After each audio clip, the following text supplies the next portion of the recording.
হে দোস্ত, আজিকালি মানুহ এজনে বাইক যদি কিনিব যায় প্ৰথমতে বাইকখনৰ ইঞ্জিনটোৰ চিচি চাব। যদি বাইকখনৰ ইঞ্জিনৰ চিচি বেছি তেতিয়াহ'লে বাইকখন কিনিব। এতিয়া চিচি কি বস্তু আজি টিকুট মানে ভিডিঅ'টোত আপোনালোকক বুজাই ক'বলৈ চেষ্টা কৰিম। তো বলক আমি ভিডিঅ'টো আৰম্ভ কৰোঁ।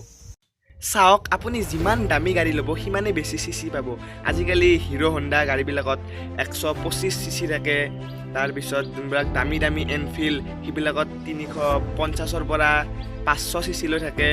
আৰু যোনবোৰ আজিকালি চাৰিচকীয়া গাড়ীবোৰত 1200 চিচি থাকে, কিছুমানত 2000 চিচি। যিমানে দামী গাড়ী হ'ব সিমানেই বেছি চিচি পাব। চিচিৰ ফুল ফৰ্ম হ'ল কিউবিক কেপাচিটি। আৰু বাইকত ইঞ্জিন থাকে, এইটো সকলোৱে জানে কি ক'ম। আৰু ইঞ্জিনৰ ভিতৰত মাল্টিপল চিলিণ্ডাৰ থাকে, কিছুমানত এটা থাকে, কিছুমানত 4টা থাকে, কিছুমানত 6টা থাকে। মাল্টিপল চিলিণ্ডাৰৰ ভিতৰত পিষ্টন নামৰ এটা পাৰ্ট থাকে। আৰু এই বস্তুটো যেতিয়া আপ এণ্ড ডাউন হৈ থাকে, মানে একবাৰ ওপৰত যায় একবাৰ তলত নামে।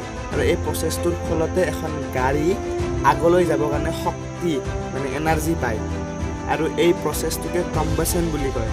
মাল্টিপল চিলিণ্ডাৰৰ ভিতৰত থকা পিষ্টন যিমান হায়েষ্ট ওপৰলৈ যায় তাক কয় টপ ডেড চেণ্টাৰ, আৰু যিমান তললৈ নামি আহে তাক কয় বটম ডেড চেণ্টাৰ। পিষ্টনবোৰ আপ ডাউন হৈ থকা প্ৰচেছটোকে ওৱান ষ্ট্ৰক বুলি কয়। One stroke. পিষ্টনবোৰে আপ এণ্ড ডাউন কৰিবৰ কাৰণে যিমান জাগা কভাৰ কৰি ৰাখিছে তাকে চিচি বুলি কয়। আৰু পিষ্টনবোৰৰ স্পেচ যিমান বেছি হ'ব সিমানে ইয়াৰ আৰু ফিউল মিক্স কৰি বেছি শক্তি জেনেৰেট কৰিব পাৰে। আৰু সেইকাৰণে ডাঙৰ ডাঙৰ গাড়ীৰ ইঞ্জিনবোৰত চিচি বেছি থাকে, কাৰণ তাতে ডাঙৰ ডাঙৰ চিলিণ্ডাৰ আৰু পিষ্টন থাকে। আৰু ফিজিকেল স্পেচকে চিচি বুলি কয়। ৰয়েল এনফিল্ড বাইকখনত 350 চিচি, মানে এই 350 চিচি এটা চিলিণ্ডাৰে থাকে।